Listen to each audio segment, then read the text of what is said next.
Hot అంశాలపై debate news బెంచ్కి స్వాగతం. రాష్ట్రంలో జరుగుతున్న తాజా పరిణామాలు, వాటి వెనకాల ఉన్న వాస్తవాలు మాట్లాడేందుకు ప్రస్తుతం మనతో పాటు ఉన్నారు సీనియర్ జర్నలిస్ట్, రాజకీయ విశ్లేషకులు సత్యనారాయణ గారు. నమస్తే అండి.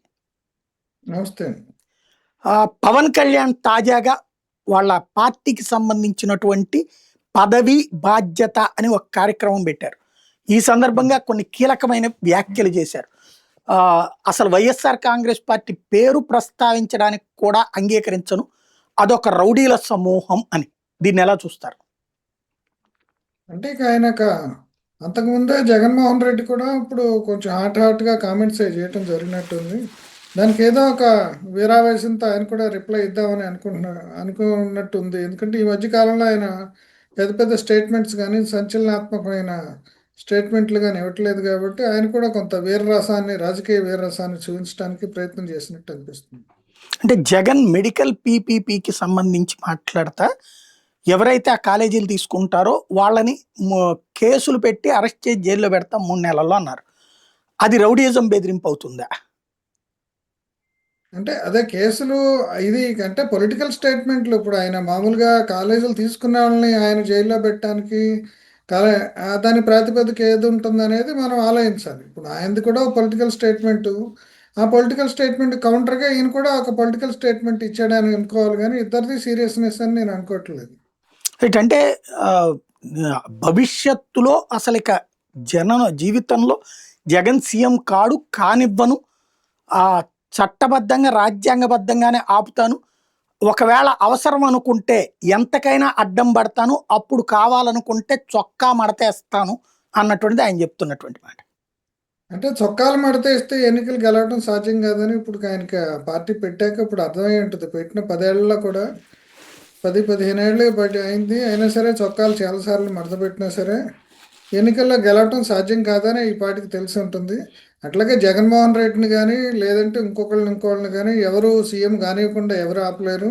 ఎవరిని సీఎం చేయాలన్నా ఏం చేయాలన్నా సరే ప్రజలే చేస్తారు. ఇప్పుడు వీళ్ళ వైఫల్యాలు ఉంటే వీళ్ళని ఇంటి దగ్గర కూర్చోబెడతారు. ఆయన వైఫల్యం ఉంది కాబట్టి ఆయన ఇంటి దగ్గర కూర్చోబెట్టారు. అంతేగాని చొక్కాలు మడతేస్తే ఎన్నికలు గెలవటం అనేది ఇప్పుడు సాధ్యమయ్యే పని కాదు కదా. దానికి తోడు ఇప్పుడు ఆయనకున్న ఓట్ల పర్సంటేజ్ కానీ, ఆయన పార్టీకి ఉన్న బలం కానీ తెలుగుదేశానికి సపోర్టరే తప్ప ఆయన సొంతంగా ఇప్పుడు నిలువరించే పరిస్థితిలో ఉన్నాడు అనేది ఒక ప్రశ్నార్థకమే కదా. అంటే ఆయన సొంతగా అవసరం లేదు, ఆయన ఆలోచనే అది. తెలుగుదేశాన్ని ముందు పెట్టి, తెలుగుదేశానికి అండగా నిలబడి, అలాగే భారతీయ జనతా పార్టీని వెంట పెట్టుకుని 15 సంవత్సరాల దాకా జగన్ అధికారంలోకి రానియకపోతే సుస్థిర ప్రభుత్వం అయ్యి, సుస్థిర అభివృద్ధి సాధ్యమై ఆ పైన రాష్ట్రం ముందుకెళ్తుంది. ఇది ప్రజలు గ్రహించాలి, కార్యకర్తలు గ్రహించాలి, దానికోసం త్యాగాలు చెయ్యాలి, అదే సందర్భంలో సర్దుకుపోవాలి అని చెప్తున్నారు. అది మంచిదే. ఇప్పుడు వీళ్ళు త్యాగాలు చేయటము, కార్యకర్తలు ఆ కూటమిలో గొడవలు రాకుండా సర్దుకుపోవటము, ఇవన్నీ ఎట్లాగో చెప్పటం అనేది హితబోధ మంచిదే. కానీ రాజకీయాల్లో అన్ని సందర్భాల్లో అన్నీ ఒకే రకంగా ఉండవు. ఇప్పటికే ఉత్తరాంధ్రలో లేదంటే గోదావరి జిల్లాల్లో బలం పెంచుకోవడానికి జనసేన ప్రయత్నం చేస్తుంది. అట్లాగే ఇప్పుడు అక్కడ నిన్న కూడా ఇప్పుడు అక్కడ ఉన్న క్యాస్ట్ కాంపోజిషన్స్ ప్రకారం అక్కడ తెలుగుదేశం నాయకుల్ని వివిధ పదవుల్లో పార్లమెంటరీ నియోజకవర్గాలకి వాటికి ఇన్ఛార్జీలు నియమించడంలో కూడా ఎవరి లెక్కలు వాళ్ళకు ఉన్నాయి. అంటే రాజకీయం అంటే కూటమి ఉన్నా సరే కూటమిలో అంతర్గతంగా ఎవరి కాళ్ళు బలంగా ఉంటానని ట్రై చేస్తారు. ఇప్పుడు ఈయనకున్న బలమే ఇప్పుడు ఏముంది, 21 మంది ఎమ్మెల్యేలు. ఇప్పుడు 21 మంది ఎమ్మెల్యేలు కూడా మన కాంబినేషన్లో వచ్చారు. వాళ్ళలో కూడా కొంతమంది తెలుగుదేశం నుంచి సర్దుబాటులో భాగంగా ఇటు తీసుకొచ్చాడు చంద్రబాబు నాయుడు. చాణక్యం తెలియదు ఎవరికి.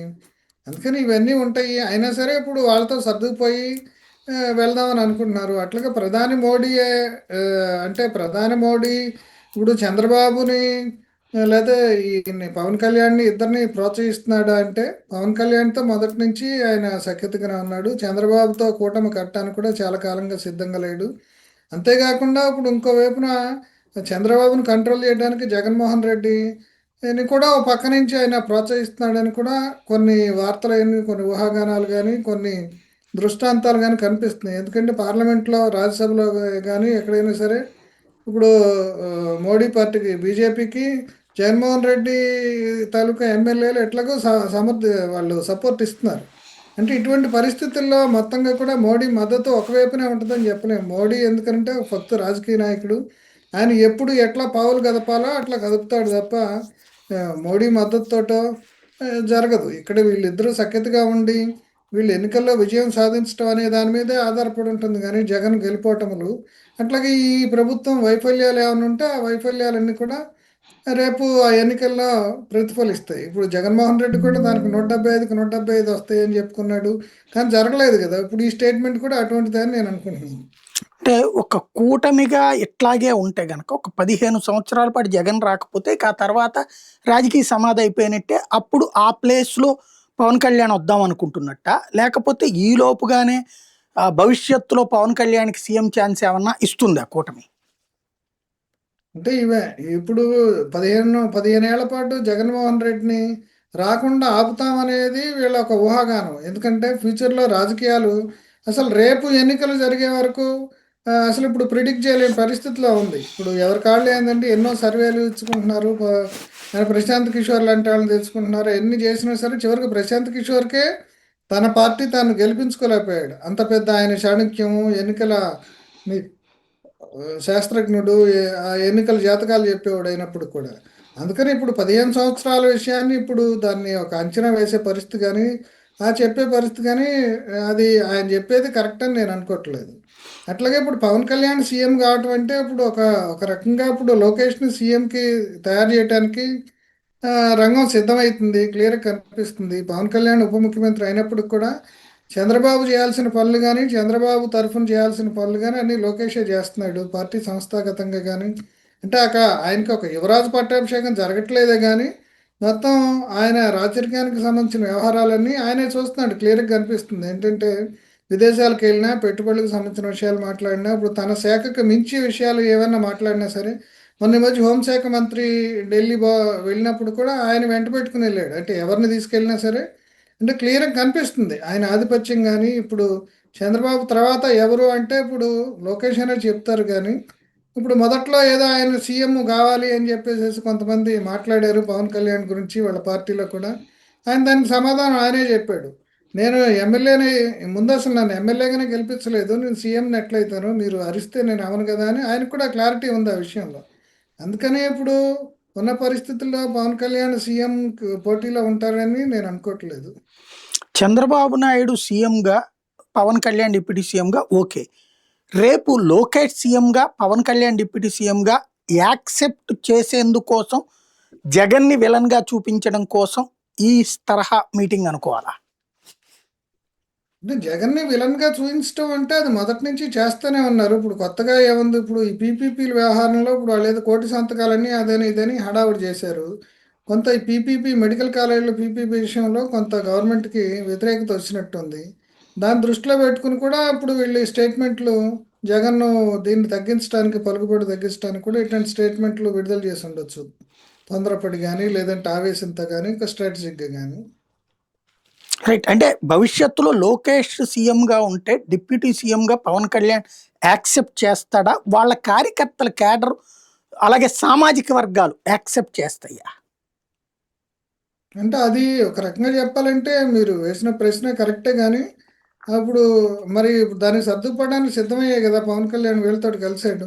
ఆయన ఇప్పుడు సిద్ధంగా ఉన్నారు. రేపొద్దున్న కానీ క్యాడర్ అయితే లోకేష్ సీఎం అని కాదు కదా పబ్లిక్‌లీ చెప్పింది పవన్ కళ్యాణ్. అప్పుడు చంద్రబాబు అని చెప్పారు. ఇప్పుడు కానీ తర్వాత మారిన పరిస్థితుల్లో ఇప్పుడు చంద్రబాబుకుండే ఒత్తిళ్ళు ఇవన్నీ ఉంటాయి. అంటే పార్టీ తరఫున గదా! ఇప్పుడు నామినీ ఇప్పుడు చంద్రబాబు అయినా, లోకేష్ అయినా సరే అఫిషియల్‌గా ఇప్పుడు ఆహ్, మామూలుగా లెజిస్లేచర్ పార్టీ ఎవరిని ఎన్నుకుంటే లేకపోతే లెజిస్లేచర్ పార్టీలో ఎవరికి మద్దతు ఉంటే వాళ్ళే గదా! రేపు ఒకవేళ లోకేష్‌ని తీసుకురావాలన్నా ఆ మద్దతుతోనే తీసుకొస్తారు. అప్పుడు ఆయన డిప్యూటీ సీఎంగా ఉండాలనుకుంటాడా? లేదంటే వద్దనుకుంటాడా? ఈగో ప్రాబ్లమ్ ఏమైనా ఉంటుందా? లేదంటే కలిసి పనిచేస్తారా అనేది అప్పుడు చూడాలి. అంటే క్యాడర్ మీరు చెప్పినట్టు ఒప్పుకుంటారా? క్యాడర్‌కి ఏందంటే క్యాడర్‌కి ఎమోషన్ ఉంటుంది. క్యాస్ట్‌కి ఎమోషన్ ఉంటుంది. కానీ ఎమోషన్స్ ఉన్నాళ్ళు మరి ఆయనే చెప్పాడు గదా! పవన్ కళ్యాణ్ మీకంత ఎమోషన్స్ నేను సీఎం కావాలంటే మీరు నాకు ఓట్లేసి గెలిపించాల్సిందని. 15 ఏళ్ల నుంచి మరి ఆయన గెలిపించలేదు గదా! ఎప్పుడు వాళ్ళకి కొంచెం స్థానాలు రావాలన్నా టీడీపీతో కలిసే పోటీ చేస్తున్నారు. టీడీపీ కూడా ఒంటరిగా ఎప్పుడు పోటీ చేసి గెలిచిన ఇది లేదు. అంటే ఇద్దరు కలిస్తేనే నెక్కొస్తామని వాళ్ళకి ఉంది కాబట్టి మరి సర్దుకుపోవటం అనేది చూడాలి. అంటే ఆ ఈ కేడర్ లెక్కనైతే కూడా వీళ్ళ అన్నయ్యకి ఇచ్చారు కదా, అంతకుముందు 18 సీట్లు ఇచ్చారు, 18% ఓట్లు ఇచ్చారు. ఆంధ్రాలో అయితే 20% ఓట్లు పడ్డాయి. అయినా ఆయన తీసుకెళ్లి పార్టీని కలుపుకున్నారు. ఆ రోజునైతే కాపులు నమ్మారు కదా ఆయన్ని. అవును. అదే అప్పుడు మరి ఇప్పుడు అట్లా మెర్జ్ చేస్తాడా? ఇప్పుడు లేదంటే ఇప్పుడు బీజేపీ ఏమన్నా మళ్ళీ మహారాష్ట్రలో షిండే తరహాలో ఇప్పుడు ఏమన్నా పవన్ కళ్యాణ్ తీసుకొచ్చే పరిస్థితి ఉంటుందా? అది మనం చెప్పలేము. ఎందుకంటే మొన్నటి వరకు ఆ పరిస్థితి కనిపిస్తుంది కానీ ఇప్పుడు మళ్ళా మోడీ లోకేష్‌ని దగ్గరకు తీసుకోవటం, ఆయన పిలవటం ఇప్పుడు ఈ మధ్య కాలంలో ఏదో ఒక మాజీ ఐఏఎస్ ఆఫీసర్ కూడా ఏదో 2007లో లోకేష్ ఆహ్, 27లో సీఎం కావటానికి అక్కడ రంగం సిద్ధమైంది. నాగపూర్‌లో, ఢిల్లీలో అని చెప్పేసి చెప్తున్నాడు. అంటే అవన్నీ నిజమో కాదో మనం చెప్పలేము. అంటే మాజీ ఐఏఎస్ ఆఫీసర్ కాబట్టి ఆయనకేమైనా ఇన్ఫర్మేషన్ ఉందేమో మనకు తెలీదు. అట్లా ఇవన్నీ తెర వెనక కథనాలు చాలా జరుగుతూ ఉంటాయి. అది ఆ టైం వచ్చేదలకి గానీ తెలీదు. అంటే చంద్రబాబు ఇప్పుడు రిటైర్ అయితాడా? అంటే కుటుంబం నుంచి ఒత్తిడి ఉంది. ఈయన లోకేష్‌ని ఇప్పుడు సీఎంని చేయమని చెప్పేసేసి చేయాలని చెప్పి ఒత్తిడి ఉంది. ఎందుకంటే జగన్మోహన్ రెడ్డి విషయం గానీ, లేదంటే కేటీఆర్ విషయం గానీ ఇవన్నీ చూసి అంటే తండ్రి యాక్టివ్‌గా ఉన్నప్పుడే వీళ్ళని రంగంలో పెట్టి వీళ్ళని ట్రైన్ చేసి ఒక ఇది చేస్తే బావుంటుంది. లేదంటే వాళ్ళ తర్వాత ఇబ్బందుల పాలవుతారనేది ఒకటి ఇంట్లో మాట్లాడుతున్నారని వచ్చింది. అందుకని పాదయాత్రకు కూడా ఇంట్లో వాళ్ళే ఒత్తిడి చేసి పంపించారు. ఎందుకంటే పాదయాత్రలోనే ఇప్పుడు ఆయన రాజకీయ నాయకుడిగా అంతకుముందు మామూలుగా ఆయన చాలా మెతక మనిషి, రాజకీయాలకు పనికిరాడు అనుకున్నాడు కూడా కొంచెం రాటు తేలాడు కదా! ఇప్పుడు ఇవన్నీ చూస్తుంటే ఇప్పుడు క్లియర్‌గా ఇప్పుడు ఈయన్ని తయారు చేస్తున్నట్టే కనిపిస్తుంది నెక్స్ట్ వారసత్వానికి. అయితే అది ఎప్పుడు రిటైర్ అయితాడు చంద్రబాబు స్ట్రాటజిక్‌గా?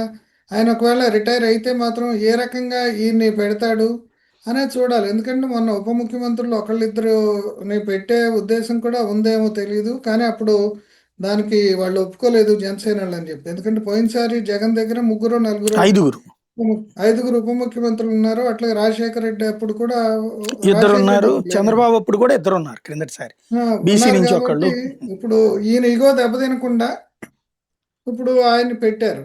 లేదంటే అప్పుడే లోకేష్‌ని ఉప ముఖ్యమంత్రిగా పెట్టుండొచ్చు. ఎందుకంటే ఆయన ఇప్పుడు ఉప ముఖ్యమంత్రి కంటే ఎక్కువగా పనిచేస్తున్నాడు. అంటే ఈయన పవన్ కళ్యాణ్ అన్ని విషయాలు మాట్లాడుతున్నాడు. అన్ని శాఖల గురించి మాట్లాడుతున్నాడు. అందరికి వార్నింగ్‌లు ఇస్తున్నాడు. అన్నీ చేస్తున్నాడు గానీ ఏదైనా సరే యాక్షన్ గాని, చర్య గాని, ఏదైనా పని జరగాలన్నా గాని అందరూ లోకేష్ దగ్గరికే వెళ్తున్నారు గదా! అదే ఒక ఇండికేషన్ గదా! రైట్. వాస్తవంగా ఒక కాంబినేషన్ ఇదివరకు కమ్మ సామాజిక వర్గానికి కాపులు తోడైనప్పుడు తెలుగుదేశం గెలిచేది. కాపు సామాజిక వర్గం రెడ్లకు తోడైనప్పుడు అటు కాంగ్రెస్ గెలుస్తా వచ్చింది. మొన్నటిసారి వైసీపీకి తోడయ్యారు కాపులు. అంతకుముందు తెలుగుదేశానికి తోడయ్యారు. తెలుగుదేశం, జనసేన కూటమిగా ఉన్నారు కాబట్టి బీజేపీ కూటమిగా ఉన్నారు. ఇప్పుడు ఆ కాంబినేషన్ శాశ్వతంగా టీడీపీకి ఉండేటట్టు పవన్ కళ్యాణ్ ప్రయత్నిస్తున్నారు. ఆయన వీళ్ళతోనే కలిసి ఉంటారు కాబట్టి. అది ఇక జగన్‌కి జీవితంలో కాకుండా ఉంచడం అన్నటువంటి పాయింట్‌తో ముందుకు వెళ్తున్నారు. అది ప్రాక్టికల్‌గా ఎంతవరకు సాధ్యం? అది సాధ్యం కాదు. ఎందుకనంటే ఇప్పుడు రెడ్లు రెడ్లున్నంత కాలం కాంగ్రెస్‌లో మనకి అధికారం రాలేదని కమ్మ సామాజిక వర్గం ఎట్లా బాధపడిందో, అట్లాగే వాళ్ళు తెలుగుదేశం పెట్టాక కొంత వాళ్ళకి మనకు కూడా పవరొచ్చింది. మనం కూడా ముఖ్యమంత్రి అయ్యాము. అంటే పవర్‌లోకొచ్చాము మన కులం కూడా. ఇప్పుడు అట్లాగే నెక్స్ట్ లైన్‌లో యాస్పిరెంట్స్ ఉన్నదే కాపులు. ఎందుకంటే మిగతా బీసీలు అందరికీ బీసీలు, ఎస్సీలు, ఎస్టీలకి అందరికి కూడా రాజ్యాధికార కాంక్ష ఉన్నప్పటికి కూడా ఒక నంబర్ గానీ, లేదంటే కొన్ని నియోజకవర్గాలు గానీ, అంటే ఈ పొలిటికల్ కాంబినేషన్స్ అంటే ఇప్పుడు ఎన్నికల కి సంబంధించిన అంకగణితంలో గానీ, లేదంటే ఒక కొన్ని ఎక్కువ సామాజిక వర్గం ఒకే చోట స్ప్రెడ్ అయ్యి ఉండటం గానీ, ఇవన్నీ కూడా కాపులకు కలిసొచ్చే అంశాలు. అందుకని గోదావరి జిల్లాలు మెయిన్ ఇప్పటికి కూడా ఇప్పుడు ఎవరు గెలవాలన్నా సరే గోదావరి జిల్లాల్లో మెజారిటీ వస్తేనే అనేది ఒక అంచనా ఉంది. అంటే ఇప్పుడు గోదావరి జిల్లాలో ఉన్న కాపుల్ని కూడా కూడగట్టుకోవడానికి జనసేన ఒక పక్కన ట్రై చేస్తుంది. అంటే ఇది నిరంతరంగా ఇప్పుడు సామాజిక వర్గాలు, కులాల వారీగా ఎవరి బలాలు వాళ్ళు చూసుకుంటారు. అయితే ఇప్పుడు కమ్మ కులం అంతగా ఇప్పుడు కాపులు వాళ్ళు ఎందుకంటే కాపుల్లో కూడా చాలా రకాలున్నారు. కమ్మ కులం అంటే వాళ్ళు ఒకటే కులం కింద ఉంటుంది. కాపులంటే దాంట్లో తూర్పు కాపులున్నారు. రకరకాల కొంతమంది బీసీ కాపులున్నారు. మళ్ళీ వాళ్ళకి మధ్య కూడా డిఫరెన్సెస్ ఉన్నాయి. బీసీల్లో ఎట్లా ఉన్నాయో ఈగోస్ ఒక్కొక్క బీసీలు అని చెప్పుకుంటున్నా సరే. అందుకని వాళ్ళందరూ కలిసి ఒకే కాపు కింద వస్తారా అనేది. ఎందుకంటే అగ్రవర్ణ కాపులు మళ్ళీ అక్కడ బీసీ కాపులను కలుపుకుంటారా? అగ్రవర్ణ కాపులు కేవలం ఆ సంఖ్య సరిపోద్దా? ఈ అంశాలన్నీ ఉంటాయి. ఇప్పుడు అందుకనే ఇప్పుడు కాపులు పర్మనెంట్‌గా ఈ కమ్మవారితో కలిసి ఉంటారని చెప్పలేము. ఎందుకంటే మొదటి నుంచి కూడా కాపులు కాంగ్రెస్ తోటి ఉండేవాళ్ళు. ఇప్పుడు వంగవీటి రంగా వచ్చిన దగ్గర నుంచి కూడా ఇప్పుడు కొంత కాపులు ఇది కావటం పోలరైజేషన్. అనేది సంఘటితం కావటం అనేది పెరిగింది. రైట్. అందుకని పర్మనెంట్‌గా వాళ్ళతో కలిసి ఉంటారనేది మనం ఇప్పుడే అంచనా వేయలేము. చెప్పలేము కూడా. ఎందుకంటే రాజకీయాల్లో గాని, సమాజంలో గాని ఏది పర్మనెంట్ కాదు. పవన్ కళ్యాణ్ తనని కులం కోణంలో నుంచి చూడొద్దు, అన్ని కులాల వాళ్ళకి నేను అవకాశాలు ఇచ్చాను, అసలు ఆ రూట్లో నుంచినే కాదు, నేను జాతీయ ఆలోచనలతో కూడినటువంటి ప్రాంతీయ పార్టీని నడుపుతున్నానన్నది గుర్తించండి అని కార్యకర్తలకి చెప్తున్నారు. ఇది ఎందుకంటారు? అంటే అది పైకి చెప్పటానికి సిద్ధాంతం ఆయనకి సిద్ధాంతాలు ఉండొచ్చు. ఏదైనా ఉండొచ్చు. ఆయనకి మొత్తం అందరిని కలుపుకెళ్ళాలి. ఒక డెమోక్రటిక్‌గా, ఒక జాతీయ పార్టీగా జనసేనని తీసుకెళ్ళాలి. దాన్ని ఒక అని చెప్పేసేసి ఉండొచ్చు. ఆయనే చేగువేరా ఇవన్నీ మాట్లాడాడు. లెఫ్ట్ ఫిలాసఫీ గురించి కూడా మాట్లాడాడు. అంటే కన్సిస్టెంట్‌గా జనసేన మీద ఉన్న విమర్శ ఏంటంటే ఆళ్ళు కన్సిస్టెంట్‌గా ఒక ఆలోచన విధానం గాని, ఒక సిద్ధాంతం గాని, ఒక సూత్రీకరణ లేకుండా ఒక తాటాకు మంటలాగా ఒక యూత్ లేదంటే పవన్ కళ్యాణ్ అభిమానులు వాళ్ళ ఒక కూటమిలాగా వచ్చింది. ఆ తర్వాత ఇప్పుడేంటంటే క ఏ పవన్ కళ్యాణ్ ఏం చెప్పినా సరే ఇప్పుడు ఆయన ఇప్పుడు ఆయన నియోజకవర్గం ఇప్పుడు ఆ నియోజకవర్గాన్ని ఎందుకు ఎన్నుకున్నాడు ఆయన? అది కాపులు నియోజకవర్గం కాబట్టే కదా ఆయన అక్కడ ఎన్నిక కావటానికి. అక్కడ దాన్ని ఎక్కడో పిఠాపురం పోయి ఆయన చేయాల్సిన పనేముంది? ఆయన చాలా నియోజకవర్గాలు ఉన్నాయి కదా! ఇప్పుడు పాలకొల్లు ఈ ప్రాంతాల్లో వాళ్ళ పుట్టినూరు. లేదంటే ఇప్పుడు ఈ మంగళగిరో లేదంటే కృష్ణా అదే సెంటరు పాయింట్‌లో ఎక్కడైనా సరే తీసుకోవచ్చు. ఆయన అక్కడికి వెళ్ళటం అంటేనే ఇప్పుడు అక్కడ కాపులు బలం ఉందని ఇప్పుడు మనం ఎన్ని మాట్లాడుకున్నా మనం ఎలక్షన్స్‌లో ఏం గెలుస్తామా? మనకి ఏ సామాజిక వర్గం ఇవాళ మనం ఎంత మన కులం వద్దనుకున్నా సరే, మనం కులంతోనే బతుకుతాం. ఎందుకంటే కంచం, మంచం, పొత్తు అనేది కులంతోటే ఉంటుంది. ఇప్పుడు ఎవరైనా సరే ఆయన్ని ఐడెంటిఫై చేసుకునేవాళ్ళు మిగతా వాళ్ళు ఎవరు ఐడెంటిఫై చేసుకున్నా సరే కాపులనేది ఆయన ఐడెంటిఫై చేసుకుంటున్నారు. దాంట్లో అనుమానం లేదు. అంటే ఆయన చుట్టూతా ఉండే కోటరీ గాని, మొదటి నుంచి కూడా చిరంజీవి చుట్టూతా గాని, ఇప్పుడు ఎవరి చుట్టూతా గాని కాపులే ఉన్నారు. మిగతా వాళ్ళు ఉన్నా సరే ఇప్పుడు కాపులే ఉన్నారు గదా! అది క్లియర్‌గా కనిపిస్తుంది. అందుకని ఆయన కాపులు వద్దనుకోవచ్చు. పైకి మర్యాదగా నేను ఒక కాపుల మనిషినే కాదని చెప్పుకోవచ్చు. కానీ కాపు సామాజిక వర్గం సపోర్టు ఖచ్చితంగా ఉంది.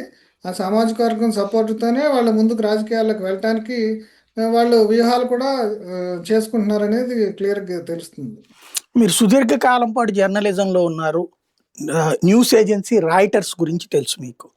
రాయిటర్స్ వాళ్ళు ఇప్పుడు అకస్మాత్తుగా ఒక బాంబు పేల్చారు. ఇప్పుడు మీరు లోకేష్ సీఎంకి ప్రిపేర్ అవుతున్నారు 2027 అన్నటువంటి పాయింట్స్ గురించి ప్రస్తావించారు. కానీ 2029లో ఏకంగా లోకేష్ కానీ, చంద్రబాబు గానీ ప్రధానమంత్రి అవుతారంటూ రాయిటర్స్ ఒక కథనాన్ని ప్రొజెక్ట్ చేసింది. దీన్ని ఎలా చూస్తారు? నాకు తెలిసి అదైతే సాధ్యం కాదు. అంటే ఇప్పుడు మనం కూడా కొన్ని స్కూప్‌లు ఇస్తూ ఉంటాము. ఇప్పుడు రాయిటర్స్ అయినంత మాత్రాన రాయిటర్స్ పెద్ద బ్రాండ్ అయితే కావచ్చు కానీ, రాయిటర్స్ ఆంధ్రప్రదేశ్ రాజకీయాలు, ఇండియా రాజకీయాల్లో ఇక్కడ లోకల్‌గా ఉండే వాళ్ళకంటే వాళ్ళకి ఎక్కువ తెలుసని నేను అనుకోను. అంటే ప్రధానమంత్రి చంద్రబాబుకి అయ్యే అవకాశం చాలా సార్లు వచ్చింది. ఇప్పుడు చంద్రబాబును ప్రధాని చేయాలంటే ఇప్పుడు మోడీ ఇంకా బలహీన పడలేదు. ఆయన మోడీ గాని, అమిత్ షా గాని లేదంటే వాళ్ళు ముఖ్యంగా బీజేపీ పార్టీ ఎన్‌డీఏలో బీజేపీయేతరులు గాని, లేదంటే ఆర్ఎస్ఎస్ మద్దతు లేని వేరే వాళ్ళు గాని ఎవరు ప్రధానమంత్రి అవటాన్ని మనం ఊహించలేము మరి. ఇదైతే ఒక స్పెక్యులేషన్ అనుకుంటున్నాను నేను ఆ వార్త. అంటే అది కుకింగ్ స్టోరీ ఫ్రమ్ ఏపీనా? లేకపోతే సెంట్రల్? ఎందుకంటే ఇంటర్నేషనల్ సంస్థ రాయిటర్స్ అనేటటువంటిది. అదే రాయిటర్స్ ఇంటర్నేషనల్ సంస్థ అయినా సరే దానికి మీరో, నేనో మనబోటోళ్ళు ఎవళ్ళో ఒకళ్ళు ఇన్ఫర్మేషన్ ఇస్తేనే వస్తుంది లోకల్‌గా. లేదంటే ఎక్కడైనా సరే ఒక పొలిటికల్ కారిడార్స్ నుంచి గానీ సమాచారం వస్తుంది కదా! రాయిటర్ సార్ డైరెక్ట్‌గా అక్కడ ప్రొడ్యూస్ చేయడు కదా వార్తని. అది రైట్. కమోడిటీ కాదు. అంటే అకస్మాత్తుగా దాంట్లో ఇలా రావడాన్ని వీళ్ళేమన్నా చేయించారనుకోవాలా? లేకపోతే వాళ్ళ ఎక్స్‌పెక్టేషన్ అనుకోవాలా? అంటే ప్లాంటెడ్ స్టోరీస్ అది ఎవరి ఇంట్రెస్ట్ తోటి ప్లాన్ చేయించారని మనం చెప్పలేము. కానీ ఇప్పుడు వీళ్ళు ప్రధాని కావాలి అనే వార్త వలన ఇప్పుడు వీళ్ళకి ఏం అడ్వాంటేజ్ ఉంటుంది అనేది నాకు అర్థం కావట్లేదు మరి. అదే నాకు ఎందుకంటే అర్థం కాదు ఏంటంటే, లోకేష్ బీజేపీ గాని అయితే ఇప్పుడు వీళ్ళ పేర్లు చెప్పుకోదు. ఇప్పుడు బీజేపీలో ఏ ఫడ్నవీసో లేకపోతే ఏ అమిత్ షానో పేర్లు చేపించుకున్నారు అంటే గనక, లేకపోతే నితిన్ నవీన్ ఇప్పుడు వచ్చినటువంటి అధ్యక్షుడో, లేకపోతే ఏది సూర్యనో, లేకపోతే అన్నామలై ఇట్లా పెట్టారు అంటే వాళ్ళే కావాలని రాయించుకున్నారు అనుకోవచ్చు. బీజేపీ వాళ్ళే రాయించుకున్నారు, లేకపోతే బీజేపీలో ఉన్న ఆ నాయకుడు రాయించుకున్నాడు అన్నటువంటి.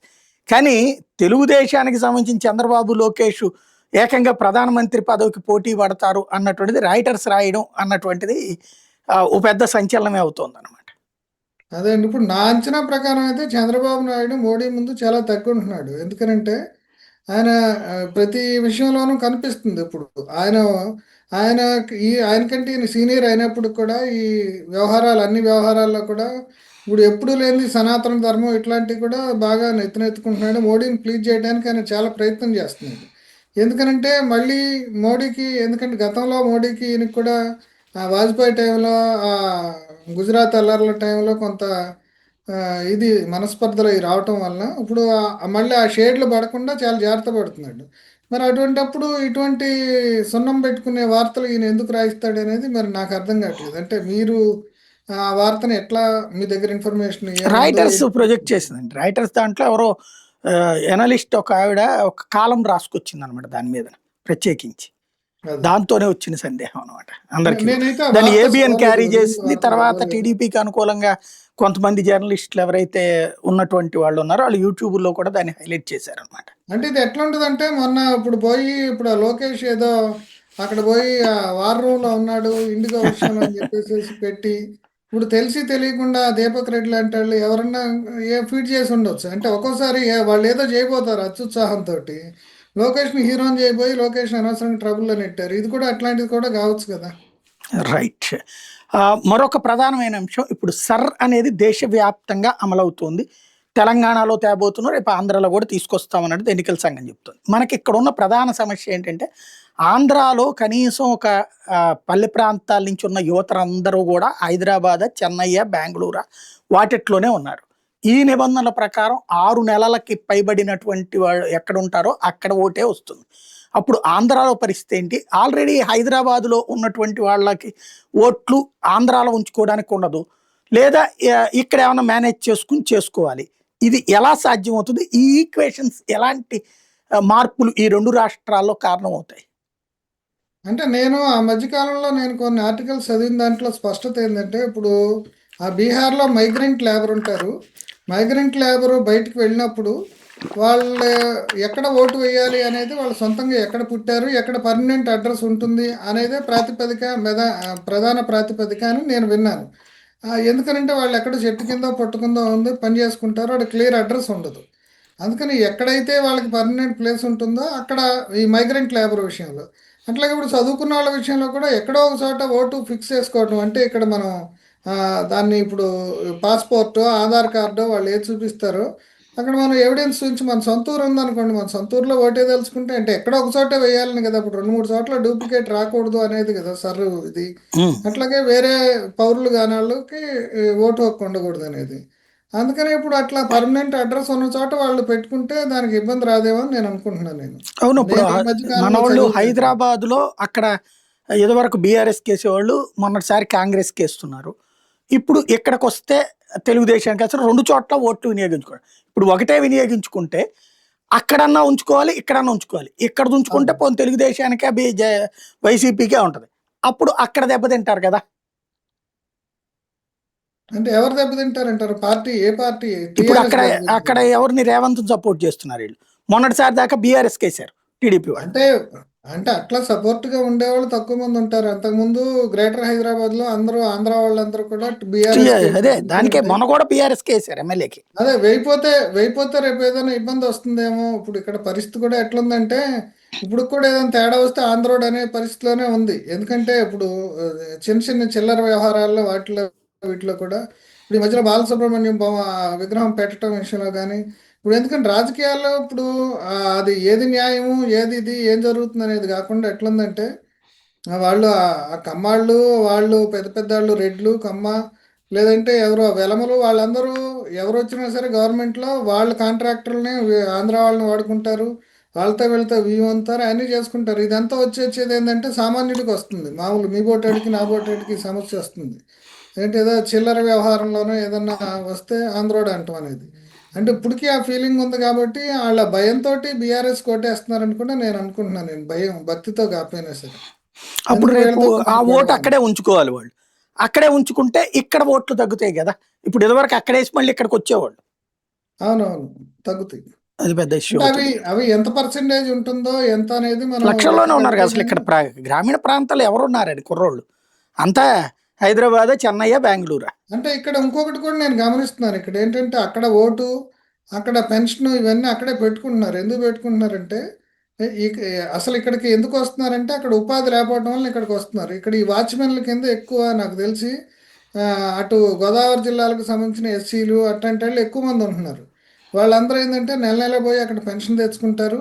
ఇక్కడేమో 10,000 15,000 దొరుకుతాయి. ఆ భార్య పని చేస్తే ఇక్కడ దొరుకుతాయి. ఇప్పుడు అక్కడికి బెజవాడలోనే ఆంధ్రాలోనే ఏడైనా సరే ఓ పని మనిషి 10,000 20,000 సంపాదించుకునే పరిస్థితి లేదు. ఇక్కడ మా ఇంట్లో పని మనిషి ఉంది, 15 ఇళ్ళు ఉన్నాయి.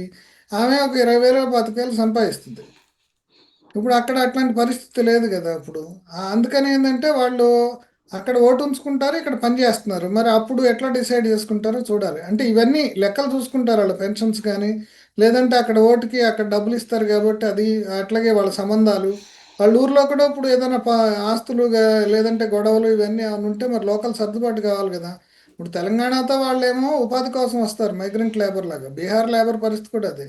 ఊళ్ళోనేమో ఊరితో కనెక్షన్స్ లేకపోతే మరి భవిష్యత్తు లేదనేది ఉంటుంది. ఎవరో పిల్లలు సెటిల్ అయ్యి వాళ్ళు ఏదైనా ఏ సాఫ్ట్వేర్ ఉద్యోగాలు వచ్చి పూర్తిగా షిఫ్ట్ అయ్యే పరిస్థితి ఉంటే హైదరాబాద్ షిఫ్ట్ అవుతారు.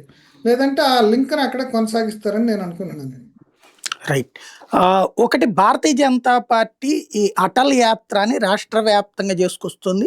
ఇంతవరకు కూడా సాధారణంగా మనం ఇక్కడ రాష్ట్రంలో మీకు తెలుసు ఎన్టీఆర్ విగ్రహాలు తెలుగుదేశం వాళ్ళు, రాజశేఖర రెడ్డి విగ్రహాలు వైఎస్ఆర్ కాంగ్రెస్ పార్టీ వాళ్ళు. లేకపోతే ఇదివరకు కాంగ్రెస్ ఉన్నప్పుడు ఇందిరాగాంధీ విగ్రహాలు నడిచాయి. ఇప్పుడు అటల్ బిహారీ వాజ్పేయి విగ్రహాలు ఊరు వాడ పెట్టుకొస్తున్నారు. ఈవెన్ అమరావతి ప్రాంతంలో కూడా తీసుకొస్తున్నారు. ఇది వ్యూహం అనుకోవాలా, రొటీన్గా చూడాలా? ఈ యాత్రని ఎలా చూడాలి? అంటే బీజేపీ కూడా స్ప్రెడ్ కావడానికి ప్రయత్నం చేస్తుంది. ఇప్పుడు తెలంగాణలో ఉన్నట్టే ఇప్పుడు ఆంధ్రాలో కూడా బీజేపీ స్ప్రెడ్ కావడానికి ట్రై చేస్తుంది. అట్లాగే ఇప్పుడు తెలుగుదేశం నుంచి కూడా ఇప్పుడు ఈ ఈ నాయకులు ఎవరైతే ఈ చంద్రబాబు సన్నిహితులు ఉన్నారో సుజనా చౌదరి కానీ ఇప్పుడు సీఎం రమేష్ కానీ వీళ్ళందరినీ వ్యూహాత్మకంగా బీజేపీలోకి పంపారు. అంటే ఇప్పుడు బీజేపీలోకి పంపినప్పుడు ఇదొక క్యాడర్ ఉంటుంది. ఇప్పుడు ఇక్కడి నుంచి వెళ్ళిన క్యాడర్.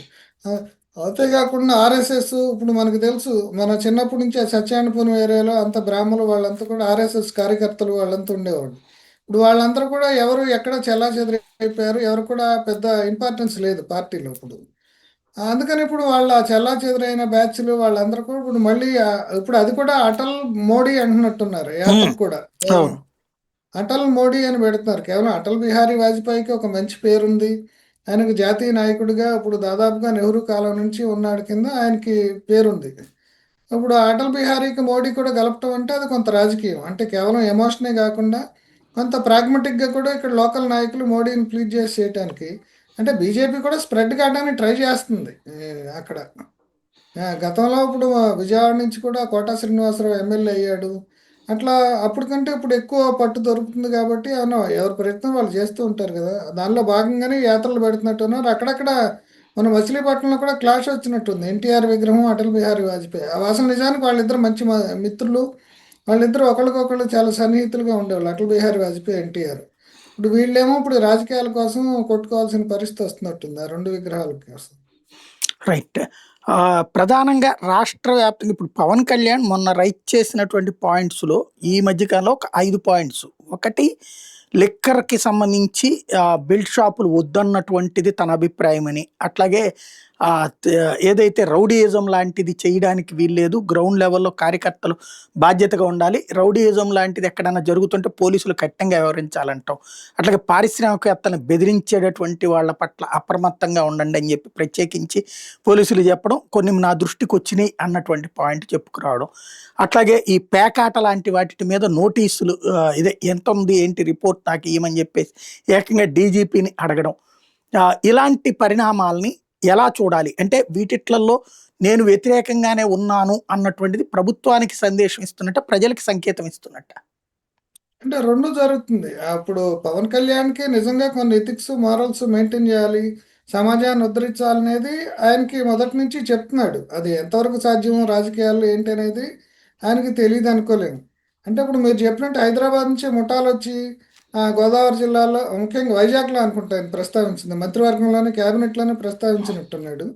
ఇట్లా వైజాగ్లో అక్కడ భూదందాలు చేయటం అవన్నీ జరుగుతున్నాయి. అంటే హైదరాబాద్లో మొదటి నుంచి కూడా ఈ రాయలసీమ ముఠాలు లేదంటే ఇక్కడ లోకల్ రౌడీలు వీళ్ళందరూ భూదందాలు చేయటం కూడా మామూలే. ఒక టైంలో ఇప్పుడు ఆ భూదందాలు రాయలసీమ రౌడీలు వాళ్ళందరూ కూడా నాకు గుర్తుండి కొవ్వూరు దాకా వచ్చారు. కొవ్వూరు దాకా వచ్చి అక్కడ ల్యాండ్ సెటిల్మెంట్లు అవి కూడా చేసినట్టు చాలా కాలం క్రితం వార్తలు వచ్చినాయి.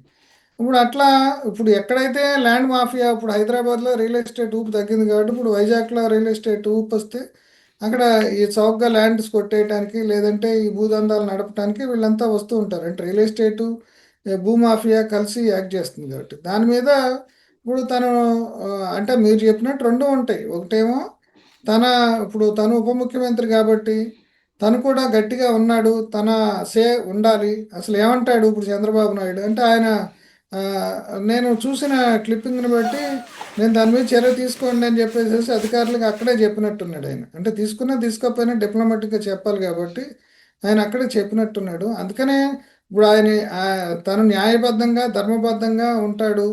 తను ఇట్లాంటి విషయాలు సహించడు. ఈ ప్యాకాట్లు కానీ ఇట్లాంటి ఆ, ఈ నేరాలు నేరస్థ ముఠాలని వీటిని అన్నింటిని కూడా తను స్పేర్ చేయడు అని ఒక ఇమేజ్ని ఆయన కాపాడుకోవడానికి ట్రై చేస్తాడు. ఎందుకంటే ఆయన సినిమా హీరో కాబట్టి జనరల్గా రెండు ఉంటాయి. అంటే కొంత ఇమేజ్ కోసం అయి ఉంటుంది. లేదంటే కొంత హానెస్టీగా కూడా ఈ బాగు చేయాలనే తపన కూడా ఉండొచ్చు. ఎందుకంటే తన దృష్టికి కూడా కొన్ని కంప్లైంట్స్ వస్తాయి కాబట్టి.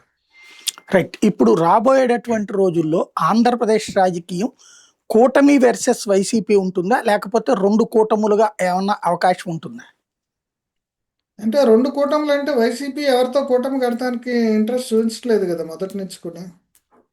ఇంకో అవును. కూటమి ఎక్కడుంది అసలు లేదు కదా. మూడో కూటమి ఏమో ఎవరు ఇప్పుడు తీసుకొచ్చే బీసీ పార్టీలు అంటున్నారు, కమ్యూనిస్టులు అంటున్నారు, సోషలిస్టులు అంటున్నారు. ఈ ఏది మన బీఎస్పీకి సంబంధించిన వాళ్ళు వీళ్ళందరూ ఉన్నారు కానీ అసలు ఒక కూటమి కడటానికి వాళ్ళు ఎవరితోటి ఉండే పరిస్థితిలో లేరు కదా ఇప్పుడు. ఏమో తెలుగుదేశానికి ఏమో జనసేన తప్ప వేరే వాళ్ళు అవసరం లేదు ఇప్పుడు. రైట్. ఈ రఘురామకృష్ణరాజు వర్సెస్ ఐపీఎస్ సునీల్ కుమార్ వివాదాన్ని ఎలా చూడాలి?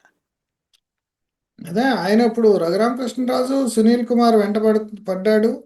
ఇప్పుడు ఆయన ఇప్పుడు మొత్తానికి ఆయన మీద ఇప్పుడు విచారణ జరుగుతుంది కదా ఆ విషయంలో. ఇప్పుడు అయితే ఆయన మీద పర్సనల్గా ఇప్పుడు మామూలుగా నువ్వు కంప్లైంట్ ఇచ్చావు, కంప్లైంట్ ప్రకారం ఏం జరుగుతుంది అనేది వెయిట్ చేయాలి.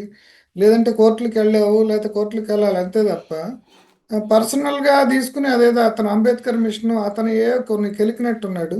దాంతో ఆయన కూడా ఇద్దరు బజార్న పడి ఇప్పుడు అదేదో ఆయన ఇండ్ భారత్కి సంబంధించిన లోన్లు ఆ వ్యవహారం చాలా రోజుల నుంచి రఘురామరాజు మీద ఉంది అది వ్యవహారం.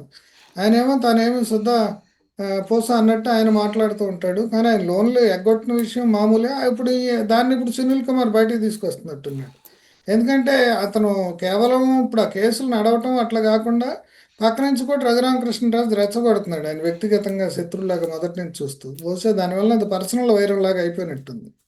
ఎందుకంటే ఈయన ఉపసభాపతి ఆయన కూడా మా ఒక ఐపీఎస్ ఆఫీసరు సీనియర్ కాబట్టి ఇద్దరు ఎవరి గౌరవాన్ని వాళ్ళు నిలుపుకోకుండా ఇప్పుడు బజార్కి ఎక్కే పరిస్థితి వచ్చినట్టుంది. ఫైనల్గా ఒక్కటి చెప్పండి. ఈవేళ శివాజీ, యాక్టర్ శివాజీ ఒక కీలకమైన వ్యాఖ్యలు చేసుకొచ్చారు. హీరోయిన్లు అందరూ డ్రెస్సులు సరిగ్గా ఉండాలా, చీరలు కట్టాలా, ఓ సంప్రదాయబద్ధంగా ఉండాలి, మీరేమో మీ సరుకుల్ని బయట పెట్టుకుని చూపెట్టుకోవడం ఏంటి, దానివల్ల మిమ్మల్ని ఏదో మొండలంటారు, అలా అనుకుంటారు పైకి నవ్వుతున్నా, ఇట్లాంటి వ్యాఖ్యలు.